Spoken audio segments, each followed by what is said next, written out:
lot of fun. It's something about that and the manhood, it just kind of goes together. I think now, I've just done about everything.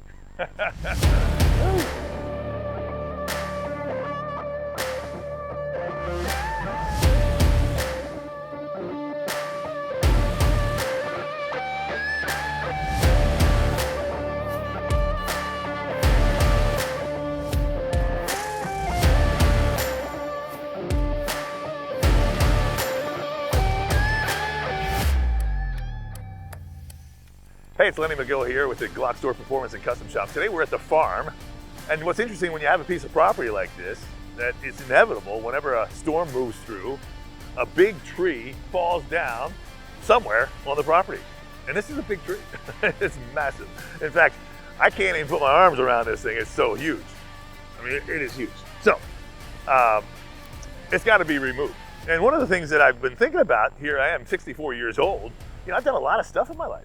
I've skied, I've scuba dived, I've skated, I've hammered nails, I've cut wood with saws, I've done, I've built houses, I've done all kinds of stuff, laid concrete, but I've never used a chainsaw.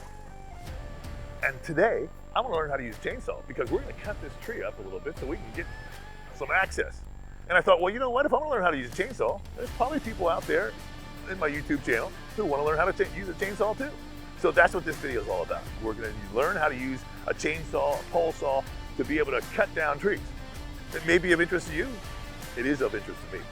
Now, I'm gonna be using or talking with my property superintendent, Derek Barnes, who is a wealth of knowledge, construction guy, farm guy, knows a whole bunch of stuff, grew up here in Tennessee, and he's gonna show us all about chainsaws. Okay, so here's Derek Barnes, and he's gonna tell us all about these chainsaws. We got 3 different types of chainsaws here, Derek. And tell me about them. Well, 2 different brands, 3 different kinds. We got the steel, which is a 22-inch cut, the bar length. This is a pole saw with a 14-inch bar length. And a Husqvarna regular chainsaw, the same as that one, Husqvarna brand, 16-inch length. So each one of these obviously has a unique use. I mean, why would you want this one versus that one versus this one? What's the difference? Weight. Okay. Weight. That's the main thing. You hold this all day and you feel like you've been in the gym for 3 days. By the time it's over with. All right, so it's larger though. Does it cut larger logs or what? Yes, sir. Yes, sir. Which is why it weighs more. So the bounce, and we'll get into that when we're operating it because it's got a brake on it, so if it bounces. So the weight of it kind of keeps it down and lets it force to the wood without you having to force it to the wood. The idea is for it to cut itself. So now this is the pole saw. This gives you a little bit of reach, right? Yes, sir. Yeah. Just for limbs on your driveway or anything dragging. So it's a smaller version, but I mean, this is something that most homeowners would probably use as well. Absolutely. Yeah. Absolutely. Yeah, if you have trees, of course. Mm-hmm. Yes. And then, of course, the 16 is just a little bit easier to manage, right? Mm-hmm. Mm-hmm. There's, I think, a 4 pound weight difference, almost 5 in this one and that one, which don't seem like a lot, but when you're handling it all day, it is. Yeah. Now, okay, so here's something now. These guys are not electric, they're motor operated, right? Yes, sir. All right, Yes, so sir. they've got like a lawnmower thing here. Yes, sir. Tell me how they operate and what you have to do as far as fuel goes and everything else. So you mix it 50-to-1 ratio, which is the same as a weed eater that you normally use. And you can have your gas, which is this. It's pre-mixed. It's a 2-stroke motor. Okay. So you do have to mix the gas. So you just buy this already, you don't have to mix it. It's already pre-mixed, right? You can buy it now pre-mixed, which is better for it because it's ethanol free. It doesn't smoke. Right. And it's just better on the carburetors and everything else in general. Because in the old days, you'd have to mix it yourself. You have to mix it yourself. Right. And which we do occasionally. Depends. Right. And then, so the idea is the bar spins over, the blade spins over real fast. And it's got to have oil inside the casing for the bar so it don't burn the bar up. It will literally burn the bar up or break the chain. Okay. So that's what this right here is bar oil, which is separate than motor oil. Okay. So you've got 2 things. You got the fuel, which powers the engine. Yes, sir. And where does this go? It goes into, there's a separate well for it, right? Yes, sir. So the gas in the back where the motor is on top, and the storage container for the lubricant will be right here. Okay. Be towards the blade of the saw most of the time. Of course, the post saw is at the very end, the motor being back there. And this one would be here, gas here. Right. And so another thing to point out here, on your chain, you got tensioners. Here, we use this saw for example. You got this controls how much bar oil actually goes out into here, because sometimes you'll be cutting and you'll see bar oil slinging back. It's flooding it with it. So And then you got a separate tensioner, which is right over here, right, which loosens the chain. Okay. Now the theory, rule of thumb is if you raise your chain up and it's still in that track, you're good. Say it's still in that track. Right. Okay. So you still have your blade or your. That's right. Yeah. Okay. Now if it's coming out of there too far, it'll come off. But if you get it too tight, it won't turn. Right. So how do you tension it? Well, there's a tensioner right here. You loosen this bolt, right, or that bolt, right, wherever. Right. And then this one would be right here. There's a set screw, flathead screwdriver. Yeah. Okay. This one would be in the face of it. Okay. This side of it. Okay. All right. And most of your chainsaws are going to be either all of them are going to be on the side or the right here. They'll be. So it that depends on what brand you have. So again, if we look at this chain and we pull it up a little bit, that's it. It's just still in there, right? Still in there. Yeah. Okay. Which is perfect. Yeah. So it has to have some kind of tension. It does. If it's too loose, it'll pop off. And that won't be good. If it's too tight, it won't turn. That's right. So if you're actually trying to cut something, it's not turning, it's too tight. Too tight. Yeah. You'll notice before you even get this cut, it won't even turn. Okay. Now there is a safety feature for that. That piece of metal right here, right, is for when that thing, because it turns this way. Right. So when it does, it'll pop off and hit that before it hits you. Oh, that's good. Yeah, that's the idea behind this. Now the old saws didn't have these. Yeah. Well, that could hurt. Oh yeah. I hope it never happens to me. Go the chain's flying, around pretty fast, huh? Exactly. Yeah. It turns just like that. Yeah. And your teeth is always pointing, that direction. Which these little ones right here with the lines in them is your teeth, actually.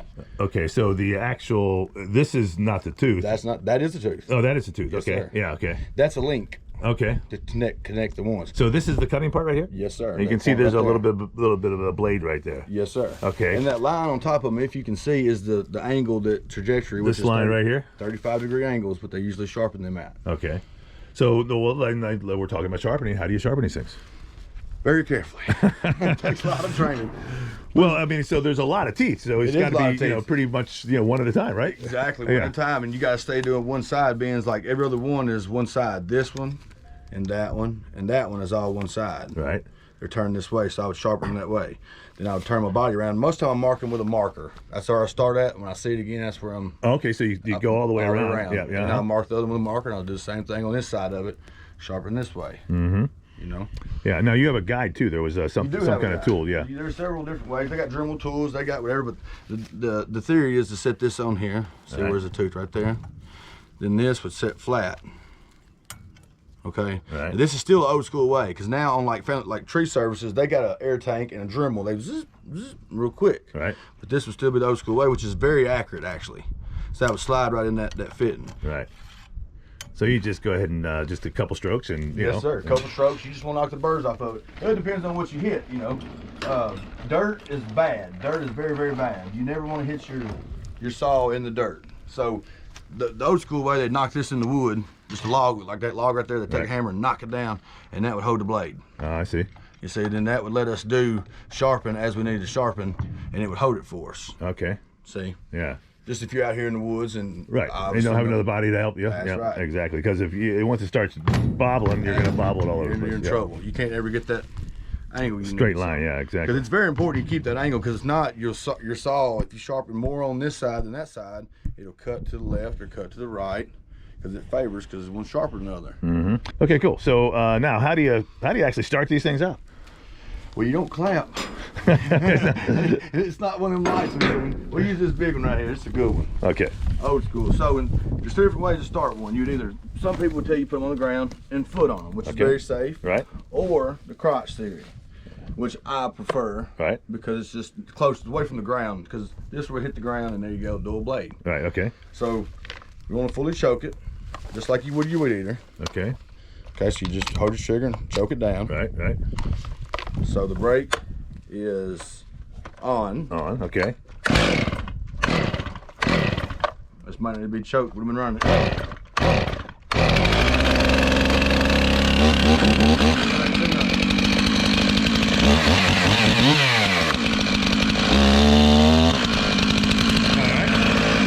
And you turn it off by raising it straight up. Okay, so when you put it on just in the middle position, is that correct? Yes, sir. All the way down would be choke. Right. But they've been running this morning, so I surely shouldn't choke it, but I have to show you the proper way to start it if it was cold. If it was cold, okay, yeah. Yes, sir. But normally, since it's been running, I don't have to choke them. So you just turn it all the way up and it's off? Okay. Yes, sir. All the way up is off. All right, cool. So if you just turn it on, you just go down one time in the middle. Tell me a little bit about this brake concept up here, a little bit more. The brake concept come in from a long time ago, about the 50s. They actually come out with, they started using these mechanical chainsaws like this. Right. Didn't have a brake. If it was operating and you was running and it kicked back, it'd come and hit your hand, and it would stop before it got to your face. Right. You know, because you're keeping it down here. Surely you're not cutting up here anyway. So yeah. That's the idea behind it, and it works very well. So I had a buddy of mine who was using a chainsaw one time, and basically he must have had an old, this is 20, 30 years ago maybe, and he was in there, and he said it kicked back, and he kind of stepped back, and it got him in the shoulder. Yes, sir. Yeah, so I guess that's a real deal. That's a real deal. So when you actually operate this thing, what's the hand position then? And you're right-handed. I'm right-handed. Yeah. Both, but this is me on a normal basis. So you're got your trigger with your right hand, and you're here with the left, and so you really want that hand to be, you know, controlling, because that's gonna also kick your brake off, right? Yes, sir. That's what happens. So it's on right now, so it got to come way back here for it to kick it off. Right. So right now the clutch should be free. It just allows them to freely spin, which the blade will spin. Right. So when you kick that brake on, it ain't gonna let it do nothing. It locks that clutch up, disassembles it completely, disengages it. All right, cool. So we power it up, and then you just cut. Yes. All right, so you know, this is one of these things where, you know, you want to always be aware of the safety concept, because these can kill you. Absolutely. Or the tree can kill you. so we want to be aware of that. So how would we approach this big tree? What's your first thing, you know, that you really think about, you know, when you're going to get into, you know, clearing something like we've got over here? The ground level, which way the gravity. I mean, if you're going to hillside, which way it's going to fall, and then which way would it roll if you cut this limb or that limb. Right. You know, you can kind of see how things favor and how it moves when you cut it. Right. So you kind of play it by ear and get the top out first, so you can get down to. Yeah. So and then obviously you want to start with the small pieces and kind of get going down, but you also want to make sure that you're level too. You're not kind of too precarious. Right. That's right. Yeah. Now sometimes you don't have that option. Sometimes you don't. So maybe you go with this pole saw. That's right. Absolutely. So you can reach in and just kind of cut some small stuff off, so you can get in closer and get the bigger stuff, right? That's right. Okay. Now normally you have people dragging it out. We are fortunate enough to have this skid steer with the grappler on it, so that allows us to get out of there quicker. Okay. Move on with it. All right. Well, let's go reposition ourselves. We'll go over there and start cutting.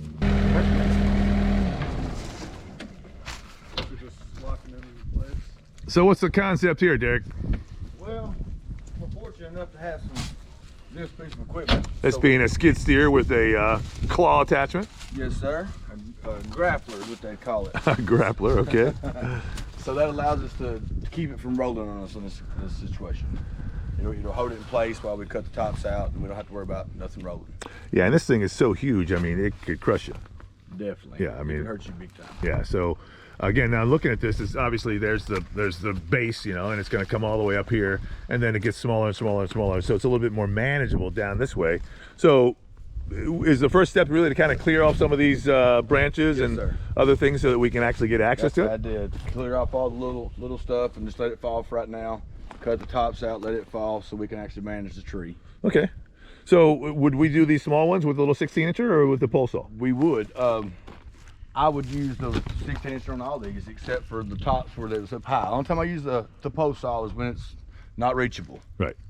Right. So all this stuff. So let's get that 16-incher. Yes, my son Lenny's going to grab the 16-incher right now, and we'll come up here, and then we'll all take a turn at it. You know, you'll show me what to do. So.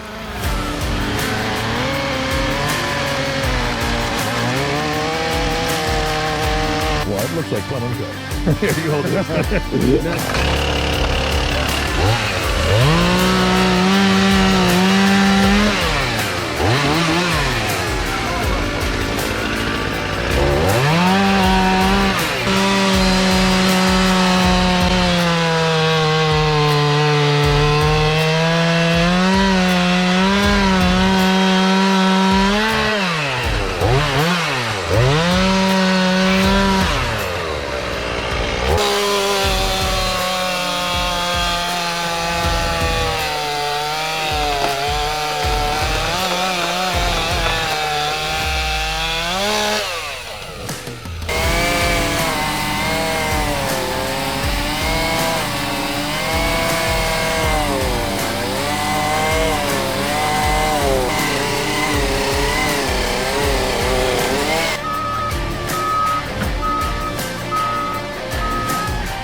It's a lot of fun. It's something about that and the manhood just kind of goes together. I think I now, I've just done about everything.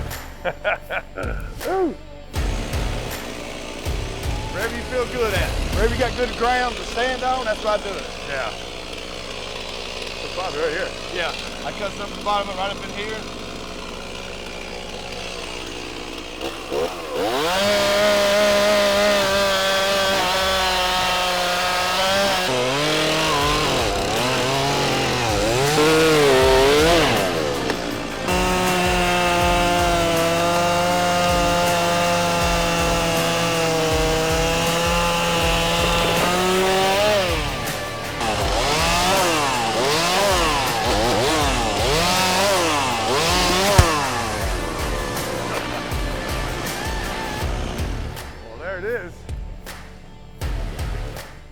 Have another, probably after here, another, there's got to be at least 60, 70 years.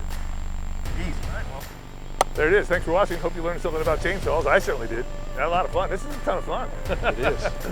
And, when you have a piece of property, obviously you got to know how to use a chainsaw, but hopefully you learned something. You got something out of it. I'm Lenny Magill. Thanks for watching. See you next time.